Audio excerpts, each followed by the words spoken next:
जरा सोचिए, एक छोटे से गांव का वो लड़का जिसके पास पढ़ाई के लिए अपनी किताबें तक नहीं थी, जो दूसरों से उधार किताबें लेकर पढ़ता था। आज दुनिया उसे जनरेटर ऑफ आर्टिफिशियल लीव्स के नाम से जानती है। जी हाँ, ये हैं डॉक्टर रहमान, जिन्होंने एक ऐसा कारनामा अंजाम दिया है जो आने वाले वक्त में दुनिया की तवानाई का नक्शा बदल सकता है। आदाब, मैं हूँ आपके साथ आमना फारूक और आप देख रहे हैं आवाज़ द वॉइस। डॉक्टर रहमान ने एक ऐसा मसनूई पत्ता बनाया है जो न सिर्फ सूरज की रोशनी, पानी और कार्बन डाइऑक्साइड की मदद से ऑक्सीजन और तवानाई पैदा करता है। ये कमाल की रिसर्च नेचर एनर्जी जैसे मशहूर साइंसी जरीदे में शाया भी हुई है। इस तहकीक में उनके साथ कैम्ब्रिज यूनिवर्सिटी के साइंसदान सुभाजीत भट्टाचार्य भी शामिल थे, लेकिन इस कामयाबी तक का सफर बिल्कुल आसान तक न था। डॉक्टर रहमान का ताल्लुक मगरबी बंगाल के एक आम से गांव से है, एक ऐसे घराने से जहां खाने पीने की फिक्र तालीम से ज्यादा बड़ी लगती थी।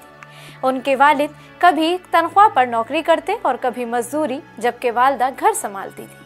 कई दिन तो ऐसे भी आते हैं कि पूरे खानदान को दिन में एक वक्त का खाना ही नसीब होता। ऐसे माहौल में साइंस पढ़ना तो एक ख्वाब जैसा लगता था, लेकिन ख्वाब देखने वालों को कौन रोक सकता है।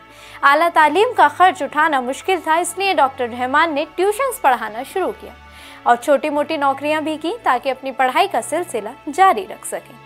उन्होंने हिंदुस्तान की एक सरकारी यूनिवर्सिटी में शानदार कारकर्दगी दिखाई और एक स्कॉलरशिप लेकर कैम्ब्रिज यूनिवर्सिटी तक उनकी राह हमवार हुई।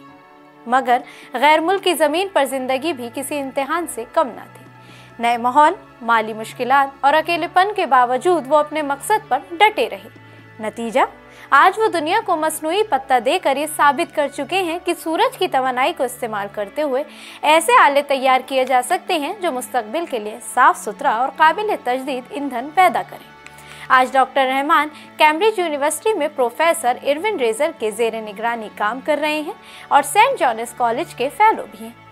बंगाल की कच्ची गलियों से कैम्ब्रिज की जदीद लेबोरेटरी तक का ये सफ़र सिर्फ एक साइंसदान की कामयाबी नहीं है, ये हौसले, कुर्बानी और ख्वाबों की वो कहानी है जो दुनिया भर के नौजवानों को ये पैगाम देती है कि अगर अज़्म पक्का हो तो हालात चाहे कितने ही सख्त क्यों ना हो, कामयाबी का रास्ता खुद बन ही जाता है।